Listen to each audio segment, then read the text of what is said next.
Hmm. Are you managing projects, but are you managing them with your full potential? What if I told you your inner project management superpower is already waiting to be unlocked? Point number one, focus on value driven execution.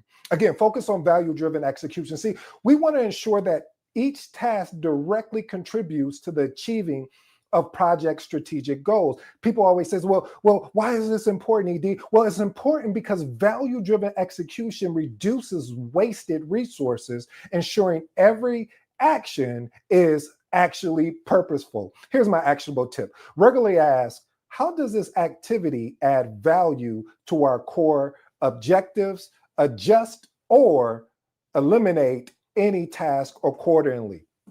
Let's move on to our next point. Harness the power of influence.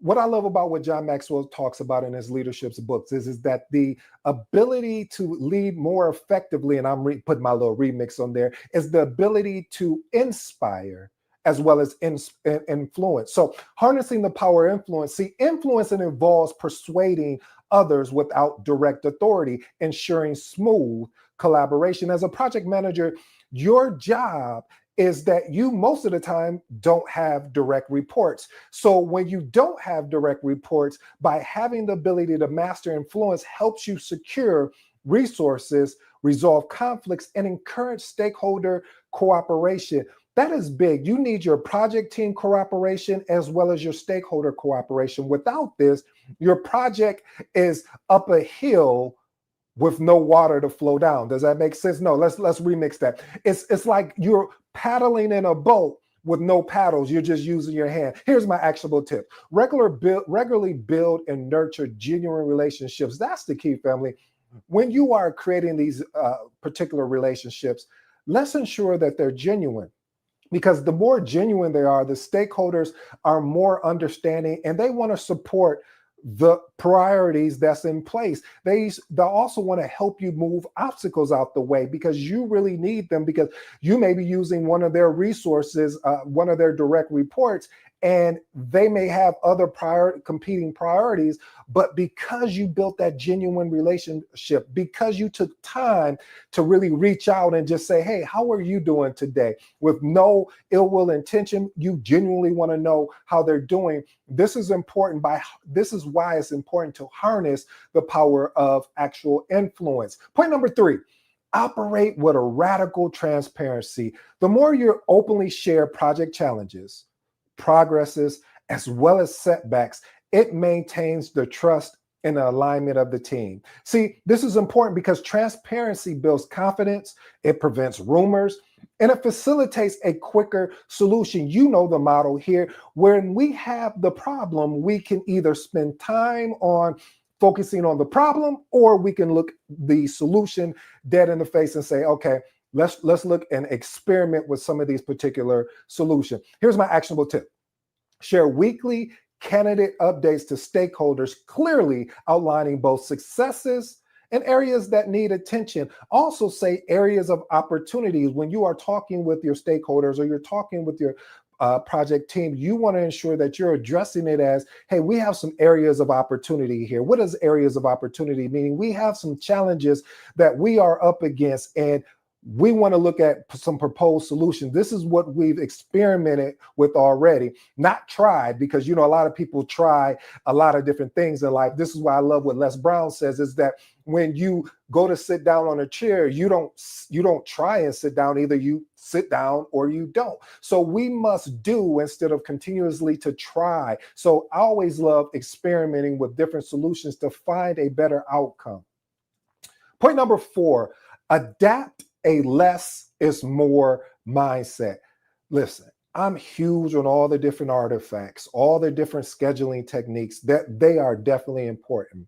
But having the ability to simplify wherever possible, it is eliminating unnecessary complexity in the communication and the process. And I know I got somebody out there, one of my seasoned pro project managers, that say, well, So what you're saying, we don't need this artifact or that artifact. This is the same conversation that we will have when we talk about having an agile mindset. Because if we know one of the values of the agile, of having an agile mindset, is individuals and interactions over processes and tools. Why is that important, ED? This is important because the more we can get interactions with people and individuals to find an outcome, not a result, because we know the difference here. If you've been paying attention, we know that a result is something that is not more applicable to an outcome. An outcome is saying to ourselves is that we achieve that particular milestone. A result, in my humble opinion, is like a task. Or, well, we put this task up under the particular milestone. So having the ability to eliminate unnecessary complexity,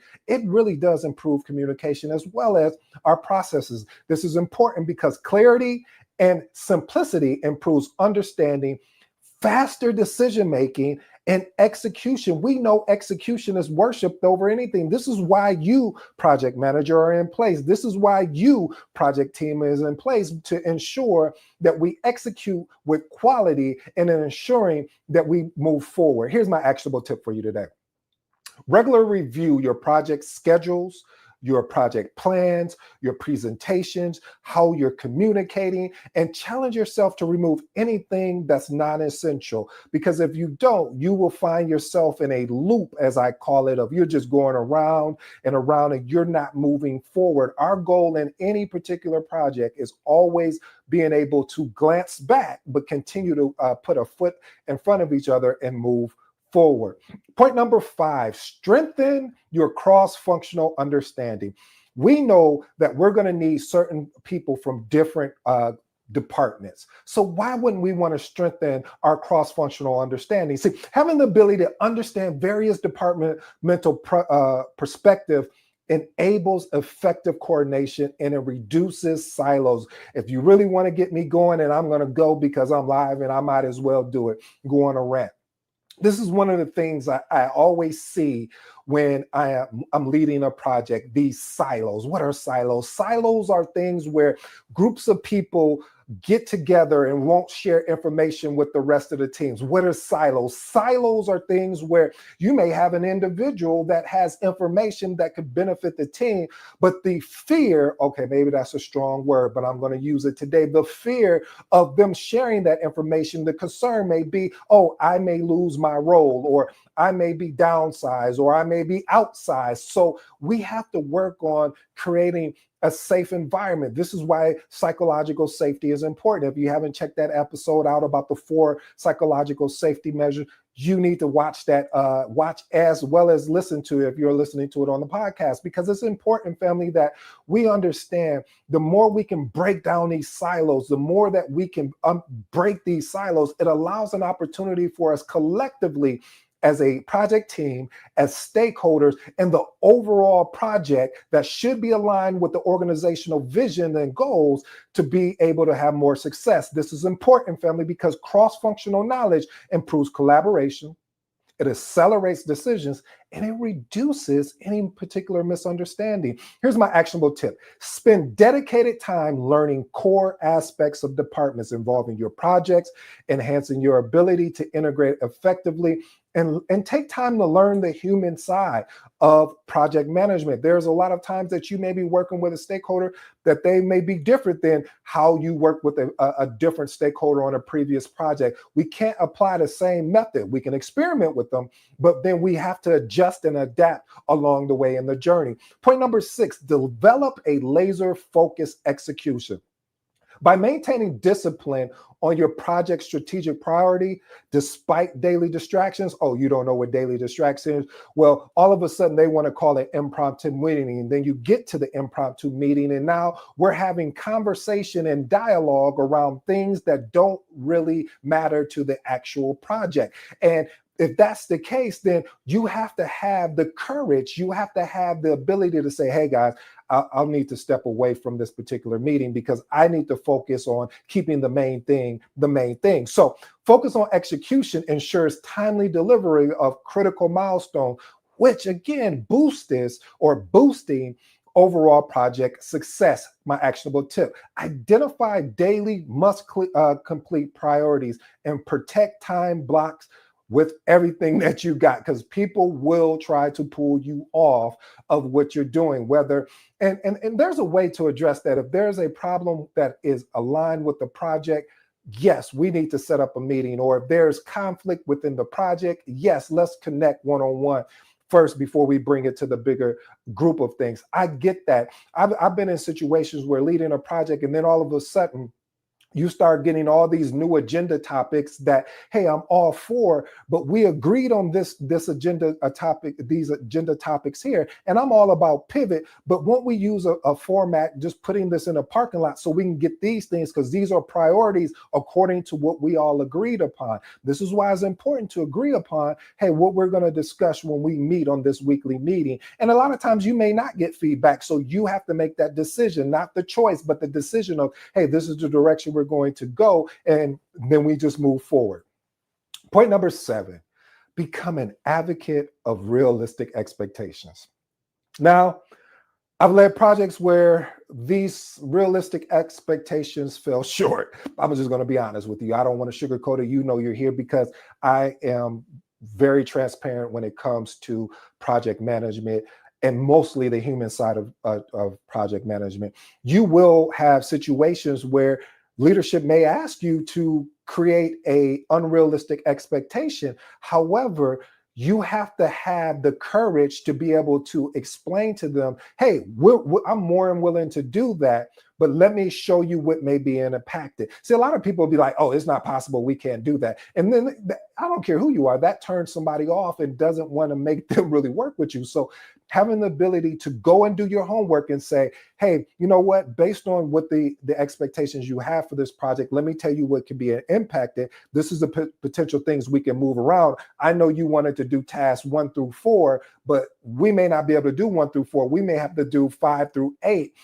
But again, you see where I'm going? I'm giving solutions and letting them make the decision. If you want to impact the triple constraints, we know it's scope, cost, time, as well as quality, no problem. But just know you won't get these certain things that you asked for. This is important because realistic expectations protects your team morale, reduces burnout, and it really helps with you as far as your credibility. If your team knows you have their back, their side, their front, they're willing to go to bat for you. They're willing to work more hours, even though you would prefer that they don't, because again, this is going to create burnout, which is going to cause disdain for not just only you, but don't even want to work on a particular project. Again, here's my actionable tip. You want to be able to push back respectfully, like I said, with solutions, but you want to be firm with timelines, expectations that are unrealistic, always presenting feasible alternatives. That's the key, family. Just don't go in there and say, no, this can't be done, and then turn around like, hey, but this is not going to work. So we have to be able to present feasible alternatives that make sense, and that it can be understood and articulated in a way that we're not saying no, but what we are saying is this is what's going to be impacted if we don't go this particular direction. This is what you hired me for, and since you hired me for that, I went and did my homework, and my homework came back and said this. Point number 8, hone your skill of inquiry. Asking powerful questions. See, this is something that I'm still on a journey of asking powerful questions, because when you ask powerful questions, you have an opportunity to get a deeper insight, and you'll be able to spark innovative thinking. I'm going to give you a good example of this. When you ask somebody, hey, as a project team member, hey, did you send that email? And they'll say, yeah. Most project managers may walk away and say, oh, okay, it's done. But then you got to ask a deeper question. Well, when did you send that email? Oh, I sent it 2 days ago. Okay. Did you follow up? Well, no. And then they say, okay, if you follow up and they don't answer that, what are you going to do next? This is really going deeper, and it forces the team to think, because they know when they come and talk to you or you talk to them that this is what the expectation is. So effectively asking questions uncovers hidden issues, it stimulates strategic discussions, as well as it drives better outcomes, which leads to better decision. Here's my actionable tip. Practice asking open-ended, curiosity-driven questions in meetings, and encouraging a richer dialogue. Here's my final advice. These are actionable things that, family, I just don't want you to come here and listen to these episodes. You've learned some powerful strategies today, but remember, knowledge alone is not power. But taking this information and really putting some actionable tips in there, this is your real superpower. So I'm going to go over my top 3 that I really like, which is value-driven execution. Asking yourself daily, is what I'm doing right now adding real value? Or am I just trying to do busy work just to be busy? Like I'm setting up meetings and we get to the meetings and there's not a value conversation. If this is the case, you want to eliminate things that do not align with your project strategic objective and prioritize relentlessly. My second one is harness the power of influence. You have to understand the ability to build genuine relationships and trust with stakeholders in your project team will take your project further, meaning that they know that they can count on you. And by them knowing they can count on you, you can count on them. So commit to having one meaningful conversation this week and that deepens your influence. No title needed, family. And my last and final one is operate with radical transparency. One of the things is you want to challenge yourself. Am I sharing the whole truth about the project challenges? Or am I just sugarcoating it because I want to look good in front of leadership? I want to look good in front of the team. No, no, no, no. We need to have these transparent. This is one of the reasons, again, I love the Scrum framework, because it implores and really pushes you to understand the ability to be transparent. Here's my actionable tip for you on that. Start openly sharing weekly project updates, highlighting both wins as well as struggles. And just watch how your credibility improve. Well, if we were playing checkers or chess, now is your move. The transformation happens when you decide to implement these strategies. Take the first step today. I'll give you tonight to think it over, but I'm hoping you'll make the decision today and watch how your project management journey becomes exceptional and extraordinary. Well, family, I hope you enjoyed today's episode. I go by the name of ED. We're not going to complicate that. That just simply means Ed. Until next time.